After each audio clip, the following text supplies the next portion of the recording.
ও পা হাত সব ব্যথা হয়ে গেল বুঝলি।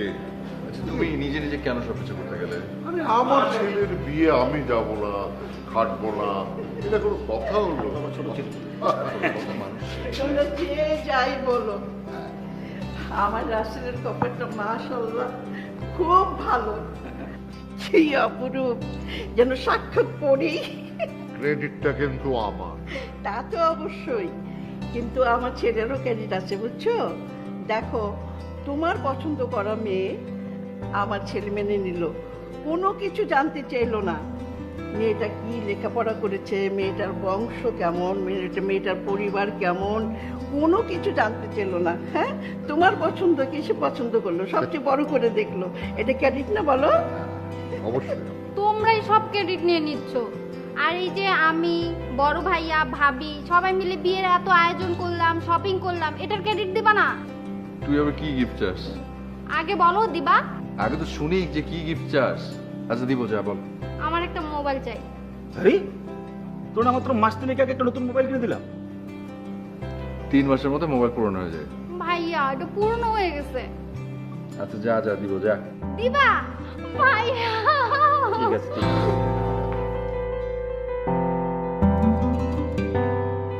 রাসেল, রুমও মনে হয় আসবে না। তুমি এক কাজ করো, তুমি উপরে যাও। ও বেচারা অনেকক্ষণ ধরে উপরে বসে আছে একা একা। আচ্ছা ঠিক আছে, কথা বলছি, একটু পরে যাচ্ছি। না প্লিজ, এখনই যাও, খারাপ দেখা যায়। আরে এমনিতে কেন অনেক রাত হয়েছে, যা তো যাও। আরে আবার কি চিন্তা করে, যা না রে বাবা। নতুন বউ একা একা পালায় ও এখানে বসে আছে। তো আবার ঘুম পাচ্ছে। ঘুম পাচ্ছে তো ঘুমাও।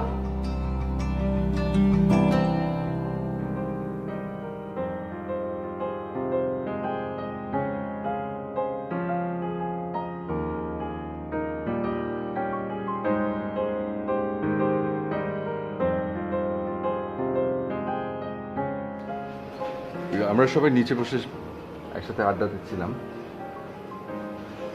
তুমি গেলে না কেন? বেশ মজা হচ্ছিল।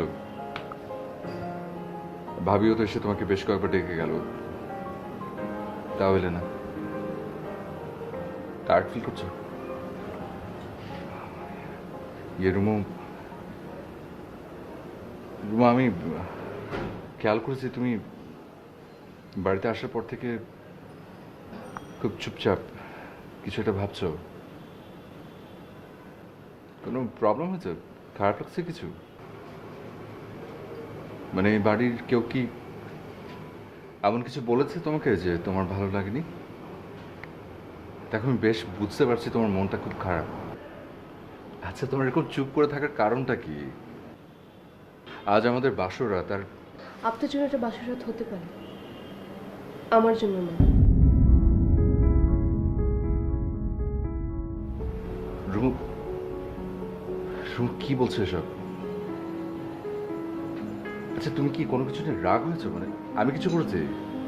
আমাকে বলবে তো কি হয়েছে। দেখো রুমু, আমাদের বিয়েটা ফ্যামিলিগতভাবে হয়েছে, স্যাটল ম্যারেজ। আমি তোমার সম্পর্কে কিছুই জানতে চাইনি, কথা হয়নি।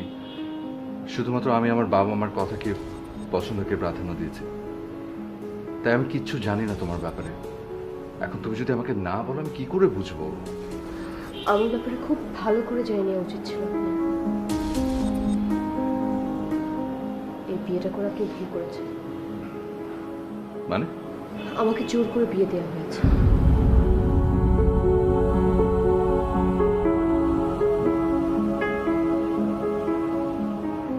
এটা এটা কিভাবে সম্ভব? দেখেন, এই বিয়ের জন্য আমি কখনোই রাজি ছিলাম না। ইনফ্যাক্ট এই সময় আমার বিয়ে করার কোনো ইচ্ছে ছিল না, কিন্তু বাবা অনেক প্রেশার দিয়েছিল, অনেক বেশি, অনেক ধরনের কথা বলেছেন। আমার মাথাও ঠিক ছিল না, আমি না পারতে রাজি হয়েছি। তাছাড়া আর অনেক কথা আছে যেগুলো আমি এই মুহূর্তে বলতে চাচ্ছি না, আমার ভালো লাগছিল না। তাহলে এখন এখন কি হবে? আমি জানি না, আমি জানি না এখন কি হবে। এবং আমি এটাও জানি আপনি চাইলে আমার সাথে জোর করতে পারেন, কারণ আমি এখন লিগালি আপনার ওয়াইফ। কিন্তু ব্যক্তি মানুষ হিসেবে আমার সাথে অন্যায় করা হয়েছে। আমি এই বিয়ের জন্য রাজি ছিলাম না, ব্যক্তি মানুষ হিসেবে আমার সাথে অন্যায় করা হয়েছে। আমি আপনাকে আমার স্বামী হিসেবে কখনো মেনে নিতে পারবো না। তার মানে আপনি বুঝেছেন, আমি আপনার কেউ নেই। আপনার কাছে জাস্ট একটাই রিকোয়েস্ট, আপনি প্লিজ আমার সাথে কোনো ধরনের অন্যায় করবেন না।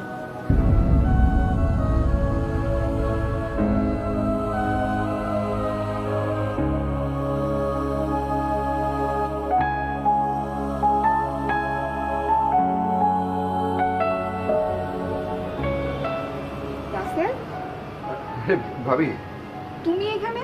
কোনো সমস্যা? না না, সমস্যা ওই সমস্ত ফ্রেন্ডরা ফোন করে ফাজলামি করছে, তাই এখানে সে কথা বলছি। ও আচ্ছা, দেখি ফোনটা দেখি।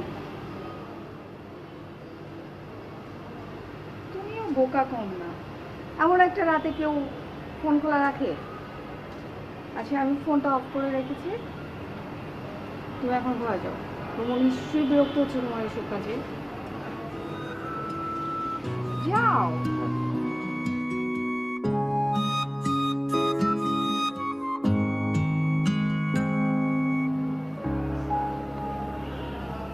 আমার তোমাকে কিছু বলার ছিল।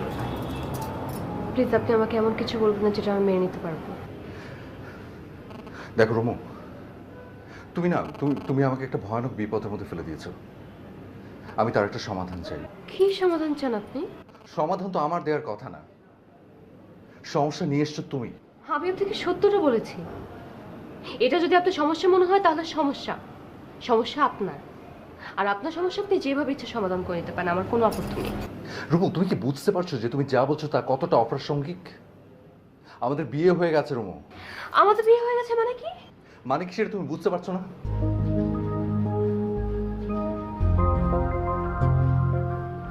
রুমু, বিয়ে না কোনো ছেলে খেলা না। এটা হুট করে হয় না, হঠাৎ করে হয়ে যায় না। এটা একটা দীর্ঘ সামাজিক অনুষ্ঠান। তুমি আমাকে বলছো যে তোমার বাবা তোমাকে ইমোশনাল ব্ল্যাকমেল করে তোমাকে বিয়েতে রাজি করিয়েছে। আমার প্রশ্ন হচ্ছে, উনি কেন তা করবেন? আর তুমি একটা বড় ভাবলেন আমার কথা, আমার ফ্যামিলির কথা। একটা ছেলে একটা মেয়ে যখন সামাজিকভাবে বিয়ের বন্ধনে আবদ্ধ হয়, তুমি বুঝতে পারো সেই অবস্থানটা কোথায় থাকে। আর চাইলেই অবিবাহিতর মতো একসাথে নিচে থাকা যায় না বিয়ে হয়ে যাওয়ার পর। কাল যখন আমার ফ্যামিলি জানতে পারবে যে তোমাকে জোর করে বিয়ে দেওয়া হয়েছে, তখন তুমি বুঝতে পারো যে কত বড় তোলপাড় হয়ে যাবে। কারণ বিয়ে শুধু তোমার আর আমার মধ্যে হয়নি, এখানে তোমার ফ্যামিলি, আমার ফ্যামিলি, দুটো ফ্যামিলি ইনভলভড। চাইলেই অবিবাহিতর মতো এভাবে একসাথে নিচে থাকা যায় না। তাহলে আপনি কি জোর করে স্বামী স্ত্রীর সম্পর্ক আদায় করতে চাচ্ছেন? না, চাচ্ছি না। তাহলে কি চাচ্ছেন? আমি জানতে চাচ্ছি, এক ছাদের নিচে তাহলে আমরা কি করে থাকবো?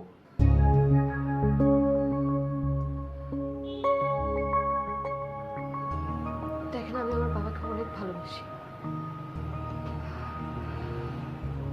আমার কারণে আমার বাবা অপমানিত হবে, কষ্ট পাবে, আমি এটা চাই না। আমার ইচ্ছে না থাকলেও আমি এই সংসারটা করব। আমি আপনার সাথে একই ঘরে একই জায়গায় থাকবো, কিন্তু আপনি আমাকে স্পর্শ করতে পারবেন না। এটুকু দয়া তো আপনি করতেই পারেন, এইটুকু আমার জন্য করবেন না?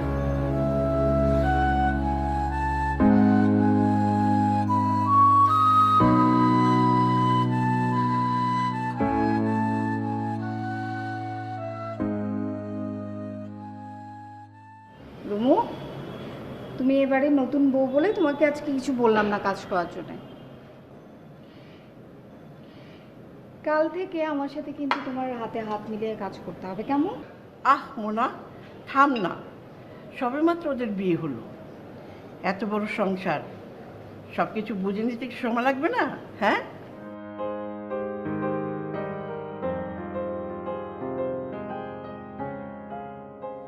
রাসেল, কি হয়েছে তো? এত তাড়াহুড়া করছিস কেন? হ্যাঁ, বাবা ওই একটু অফিস যেতে হবে। ভাবি আমাকে একটু পানি দেবো। কিরে, তুই না বললি যে বিয়ে পারপাস তুই 2 সপ্তাহ ছুটি নিয়েছিস? তো আমি বললাম বিয়ের জন্য যদি 2 সপ্তাহ ছুটি হয় তাহলে হানিমুনে কি করবি? তুই না বললি যে দুটো মিলিয়ে তোকে 15 দিন ছুটি দেওয়া হয়েছে? আর আজকে কিনা বলছিস তুই অফিসে যাবি, ব্যাপারটা তো ঠিক বুঝলাম না। ওই আর কি কিছু ইম্পর্টেন্ট কাজ জমা ছিল আর একটু ডিসিশন চেঞ্জ করেছে আর কি। ওই মানে আর আর- আর কটা দিন পরে গেলে আর কি ইয়ে হবে, তোমার ছুটি আর একটু বেশি পাবো, তো এই জন্য প্ল্যান চেঞ্জ করেছে। তোর যা খুশি তাই কর। কিন্তু এত তাড়াহুড়া করে রাস্তা করছিস কেন? হ্যাঁ, আরে আস্তে ধীরে সুস্থে রাস্তা কর।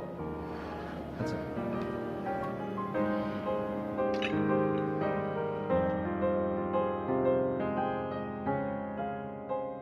ভাবি, কি হয়েছে? খারাপ লাগছে তোমার?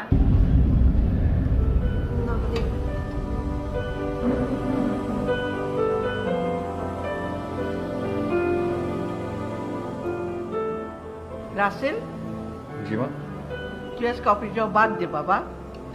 আমার মনে হয় তোর কথাগুলো রুমোর একটুও ভালো লাগেনি। এই সবেমাত্র তোদের বিয়ে হলো, এখনই তুই অফিস যাওয়া আসা নিয়ে এত মাতামাতি করছিস কেন বাবা? হ্যাঁ, একটু বাসায় থাক, বৌমাকে একটু সময় দে। চুপ করো, মেয়েটা কি হয়েছে কেউ দেখবে একটু? আচ্ছা আমি রাসেল, তুমি বসো, নাস্তা করো, আমি দিচ্ছি।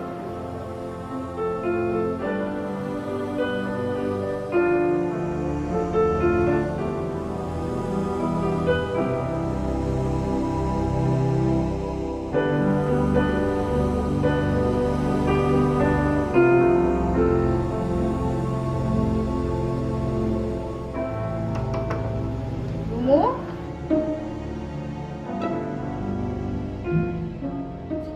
জি ভাবি। রুমু তুমি ঠিক আছো তো? হ্যাঁ হ্যাঁ হ্যাঁ, আমি ঠিক। আচ্ছা, তোমার নাস্তাটা কি উপরে নিয়ে আসবো? না না ভাবি, আমি আমি এখন খাবো না, পরে। আচ্ছা ঠিক আছে, আমি গেলাম।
হ্যাঁ বল।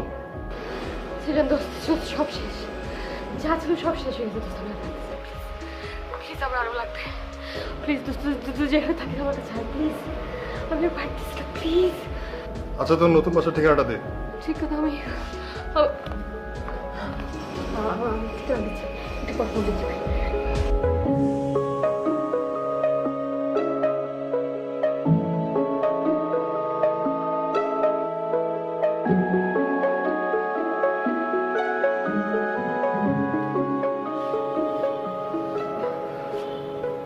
আচ্ছা সবার সামনে এভাবে না বলে উঠে আসাটা কি ঠিক হয়েছে?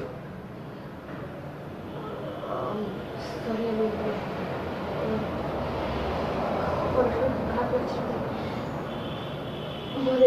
বড় ঠিকানা হচ্ছে চলে আসুন। ভমিটিং ফিল করছিল মানে? বেশি খারাপ লাগছে? না, এখন ঠিক আছে। আপনার এই বাড়ির অ্যাড্রেসটা একটু বলবেন আমাকে? কারের উপর দেখেছিলাম তো, আমি মনে করছিলাম। কেন বাড়ির ঠিকানা লাগবে কেন? ঠিকানা দিয়ে কি করি?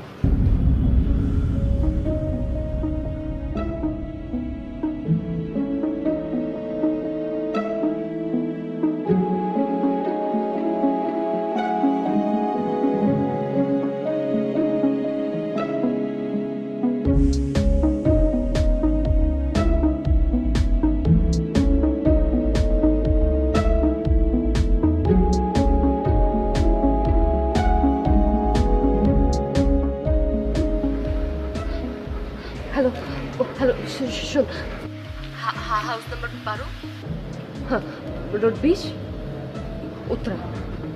মনে থাকবে তো? আচ্ছা, এখন বল কখন আসবি?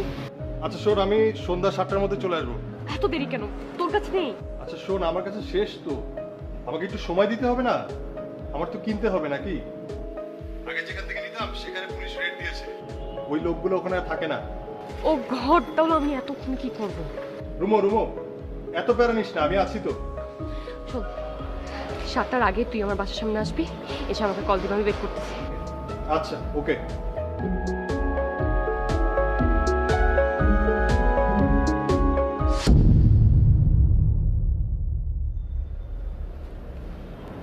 তুমি আমাদের বাড়ির গেটের সামনে গিয়েছিলে কেন? বাড়ির ঠিকানা দেখতে। কেন? সন্ধ্যা আমার একটা ফ্রেন্ড আসবে, ওকে অ্যাড্রেস দিতে হবে তাই। তো এই কথাটা তখন যদি আমাকে সোজা সাপটা বলে দিতে যে সন্ধ্যাবেলা আমার বন্ধু আসবে, তাকে ঠিকানা দেবো, আমি ঠিকানা দিয়ে দিতাম। আপনি তো উত্তর দেন না, খালি প্রশ্ন করেন।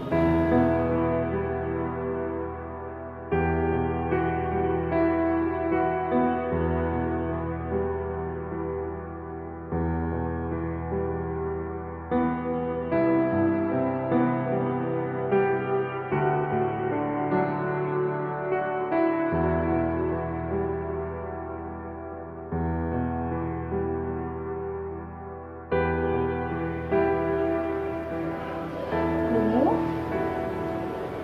লুমু,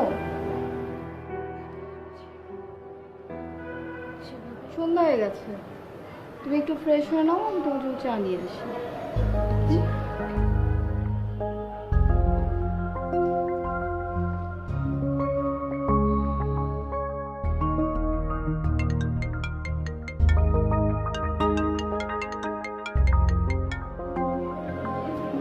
হ্যাঁ সিজান, বল।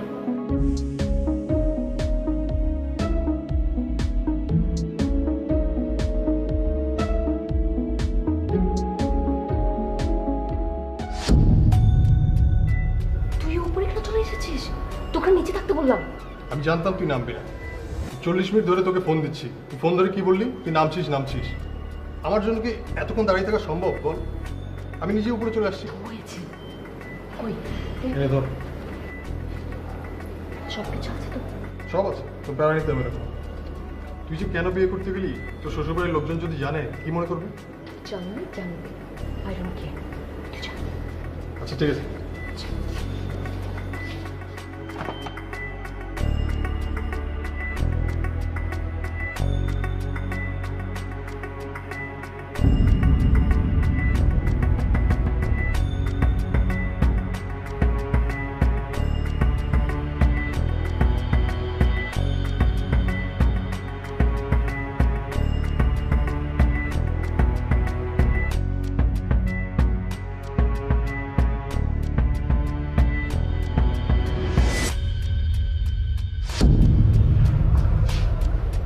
ভাবি, বড় ভাবি, ভাইয়া, ভাবি, ভাবি, আমি সোমা। ভাবি উঠো না, কি হয়েছে তোমার? ভাবি, ভাইয়া।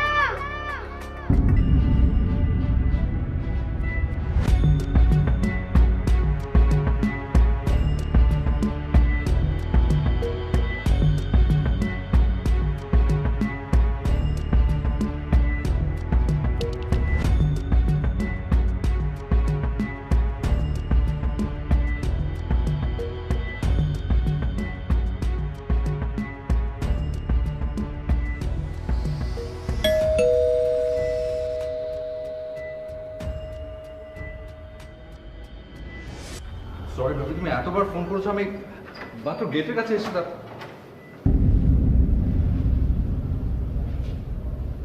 কি হয়েছে? সালাম আলাইকুম।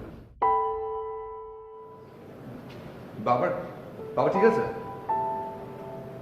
মা, আরে কেউ কিছু বলছে না কেন?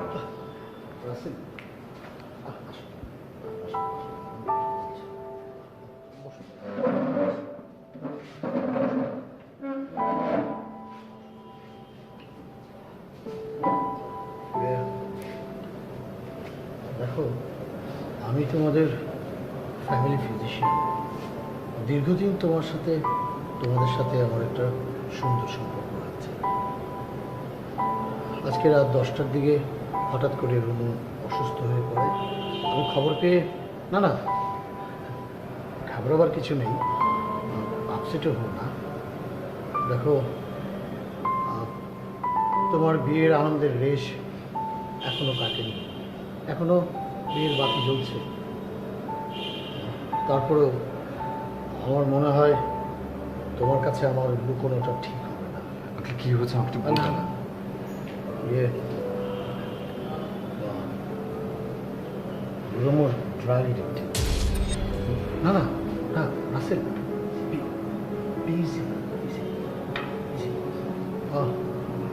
আমাকে রুমো সব স্বীকার করেছে।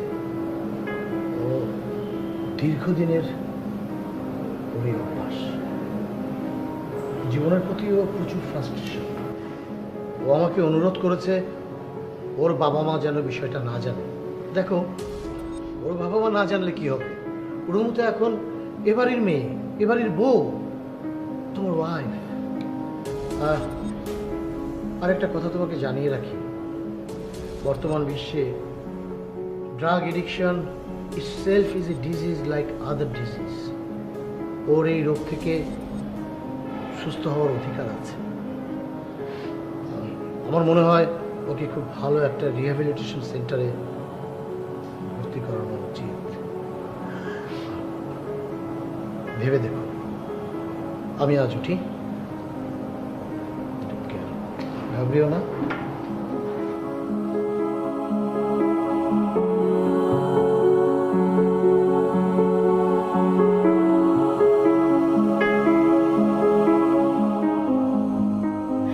এই যে শোনো, এই তোমার বন্ধুর মেয়ে না? ছি ছি ছি ছি ছি ছি। আর তুমি তোমার এই বন্ধুর এই নেশাগ্রস্ত মেয়েটা, এই মেয়েটাকে তুমি আমার ছেলের জন্য নিয়ে আসলে, আর তোমার বন্ধু সবকিছু জানতো, জেনে শুনে সে আমাদের ফ্যামিলিতে মেয়েটাকে গছিয়ে দিল। হ্যাঁ, আমার ছেলে তোমার উপরে কত ভরসা করছে, কত বিশ্বাস করছে।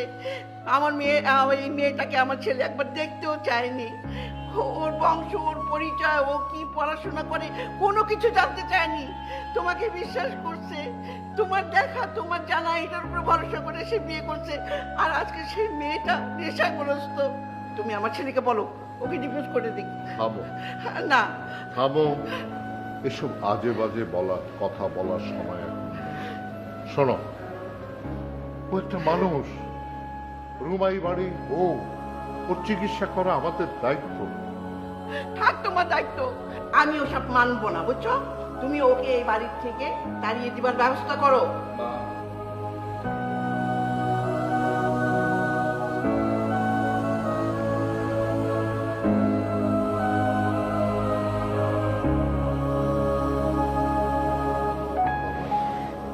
Sorry.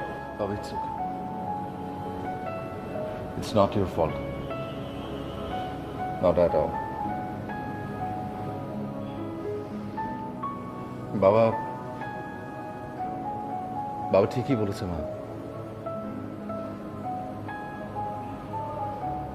রুমুকে সুস্থ করার দায়িত্ব এখন আমাকেই নিতে হবে।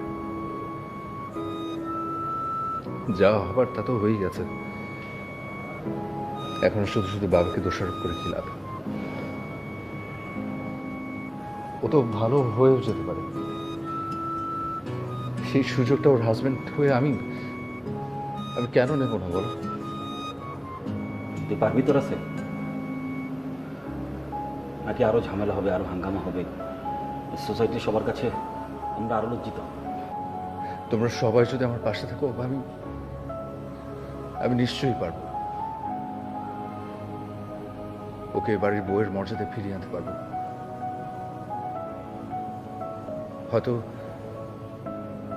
হয়তো সেটা হবে রুমুর জন্য নতুন একটা জীবন। এটা মানুষের জীবনকে দোষারোপ করে আমরা নষ্ট করে দিতে পারি। আবার খুব উশৃঙ্খল একটা জীবনকে আমরা আলোর পথ দেখাতে পারি। এখানে চেষ্টাটাই আসলে মূল লক্ষ্য, তাই না বাবা?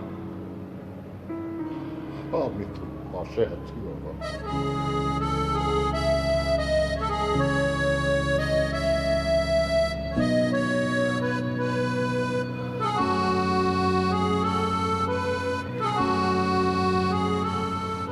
আসছি।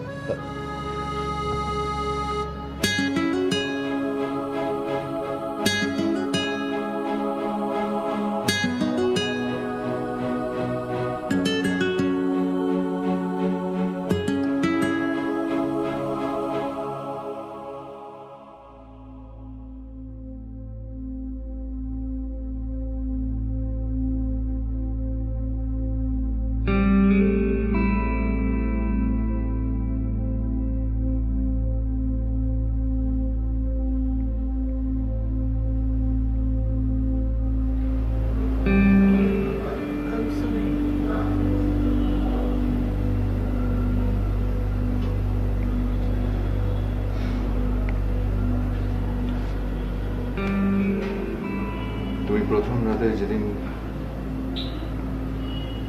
তোর সমস্যার কথা বললে, এটাও বলে দিতে তোমার ড্রাগ অ্যাডিকশনের কথা। দরকার হলে আমি কিনে দিতাম তোমার ওই ড্রাগস গুলো।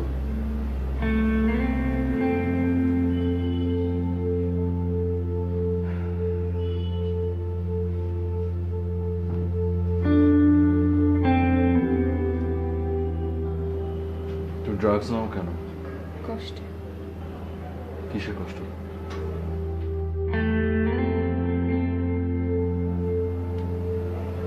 একজনকে অনেক ভালোবাসতাম আমি,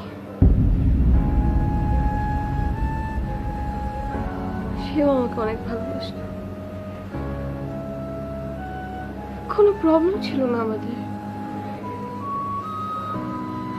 একদিন কোনো কারণ ছাড়া সে আমাকে বিট্রে করে।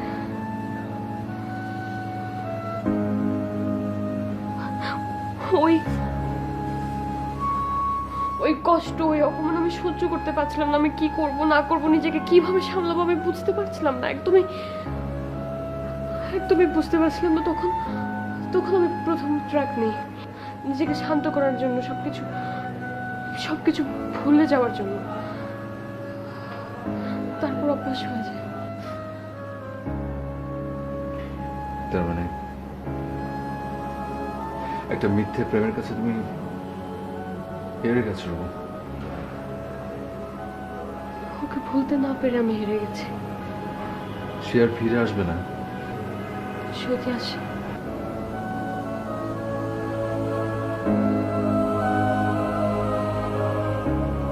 ওকে, যদি কোনো দিন ফিরে আসে, যদি কোনো দিন তোমার বিয়ে হয়ে গেছে জেনেও সে তোমাকে পেতে চায়, আই প্রমিস আমি তোমাকে সেদিন মুক্ত করে দেব। এটা একটা শর্ত। কি? ড্রাগস ছাড়তে হবে, ভালো হতে হবে।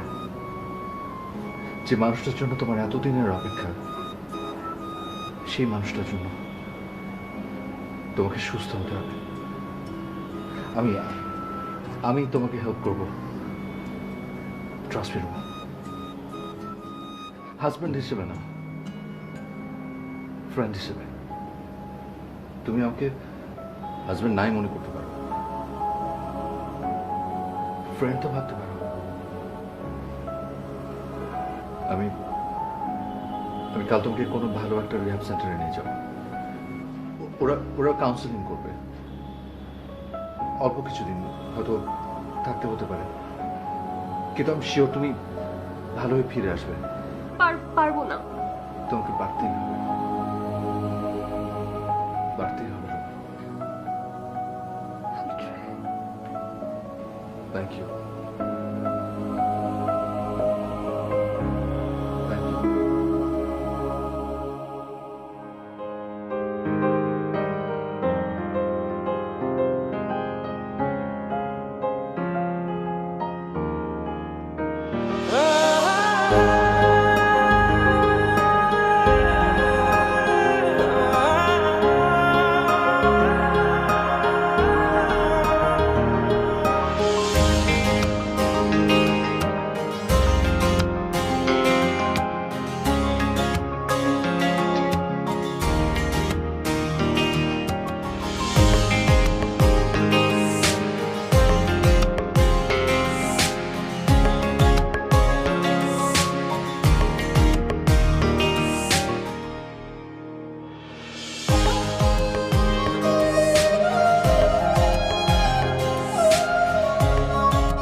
তুমি নিচে নামবে কেন? আমি এখানে আর থাকতে চাই না, আমার একদম ভালো লাগছে না। প্লিজ, আমি তো একদম ঠিক হয়ে গেছি, একদম ঠিক। প্লিজ আপনি আমাকে নিয়ে যান। আমি নিয়ে যাবো। আর একটু সময় দাও, আমি নিয়ে যাবো। আচ্ছা, আমি ডক্টরের সাথে একটু কথা বলে নিই। এখন বলেন। প্লিজ প্লিজ আর একটু ধৈর্য ধরো, আর অল্প কথা দিন। ডক্টর বলছে তুমি ভালো হয়ে আসছো, আর একটু ধৈর্য ধরো। আই প্রমিস, আমি নিয়ে যাবো তোমাকে, প্রমিস। তুমি যাও, ওপরে যাও। আমি যাই, দাও।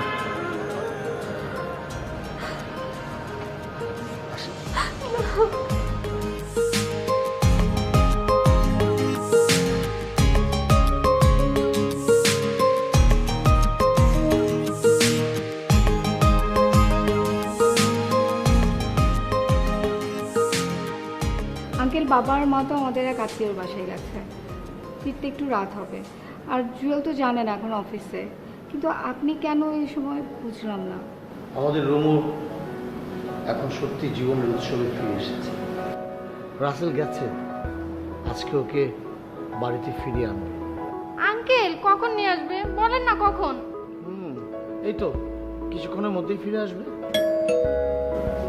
ওই তো দেখো না।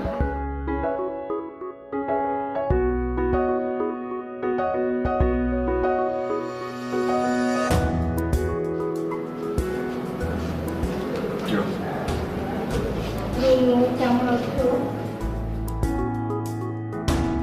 আপনি কেমন আছো? এই তো ভালো হয়েছে। এখন জালাসা ছাড়, ওকে একটু রুমে নিয়ে যাই, রেস্ট দেবো। আচ্ছা ঠিক আছে, আমিও যাবো। যা দিয়া। আঙ্কেল আসছি, হ্যাঁ?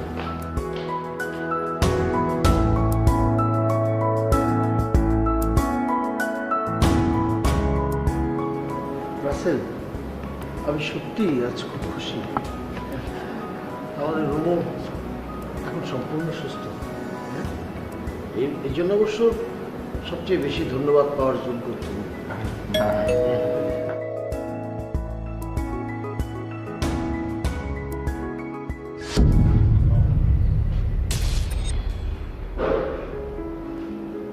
তুমি এখানে কেন আসছো? আমি তোমাকে মানা করেছি যে কোনো ধরনের যোগাযোগ করবে না ওর সাথে। কেন আসছো? ভাই প্লিজ আমাকে ভুল বুঝবেন না। আমি ওর রুমুর ভালো চাই। গত 3 মাস আপনার কথা মতো আমি ওর সাথে কোনো যোগাযোগ রাখিনি, কিন্তু আজকে বাধ্য হয়ে আমার আসতে হয়েছে আপনাকে একটা খবর দেওয়ার জন্য। কিসের খবর? আসলে রুমু যাকে ভালোবাসতো সে এখন বাংলাদেশে আছে। সে এখনো রুমুকে পেতে চায়। ইভেন সে ঢাকায় এসে আমাকেও খুঁজে বের করেছে। সে পাগলের মতো রুমুকে খুঁজছে, তার নাম্বার চাচ্ছে, তার বাসার ঠিকানা যাচ্ছে। আমি কি করবো আমি ভেবে পাচ্ছি না। অনেক কষ্ট করে তাকে বোঝানোর পর আমি তাকে সিলেটে পাঠিয়েছি, কিন্তু সিলেট যাওয়ার আগে সে আমার হাতে একটা চিঠি ধরিয়ে দিয়ে বললো এটা যেন আমি রুমুর কাছে পৌঁছে দিই। চিঠিটা আমি আপনার হাতে দিতে চাই, বাকি সিদ্ধান্ত আপনার। ঠিক আছে ভাই, আমি আসি।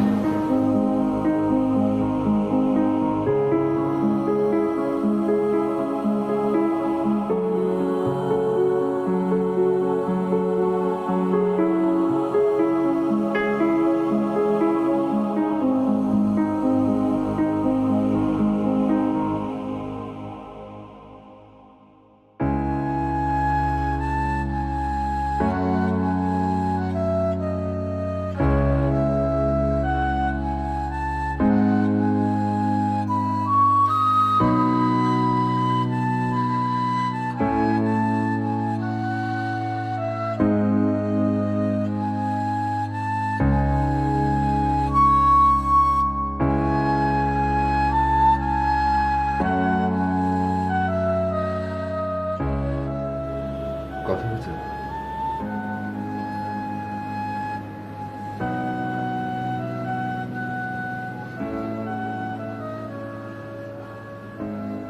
কখন যাচ্ছ?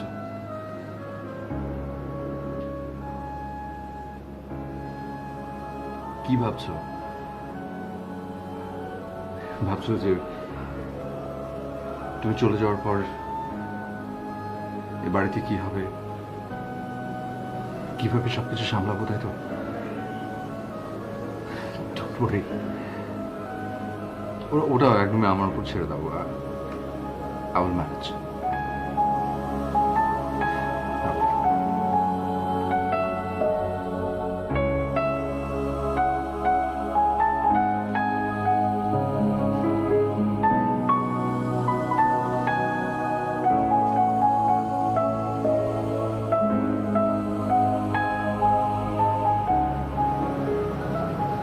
Thank you for everything.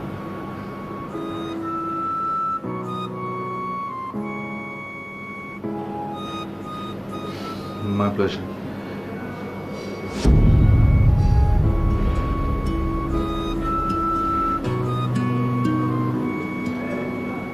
আপনার তো শরীরে গরম, জ্বর। কোন ব্যাপার না, এমনি জাস্ট একটু গা গরম। তুমি বরং যাও, দেরি হয়ে যাচ্ছে হয়তো।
তুমি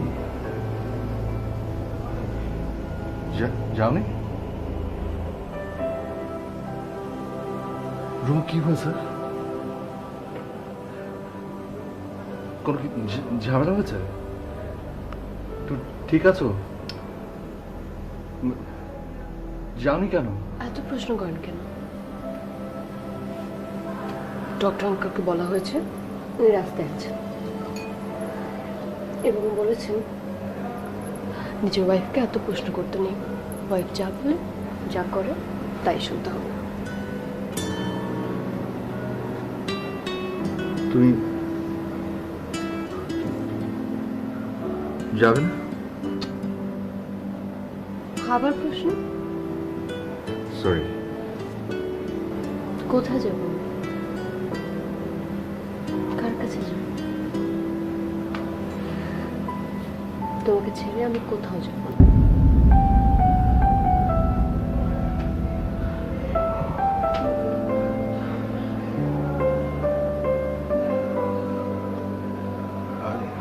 আরে একটা প্রশ্ন করি প্লিজ। কোনোদিন যাবে না?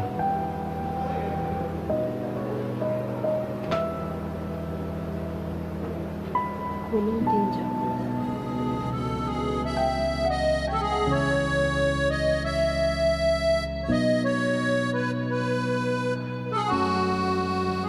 আমার নাম আমি ঠিক বিশ্বাস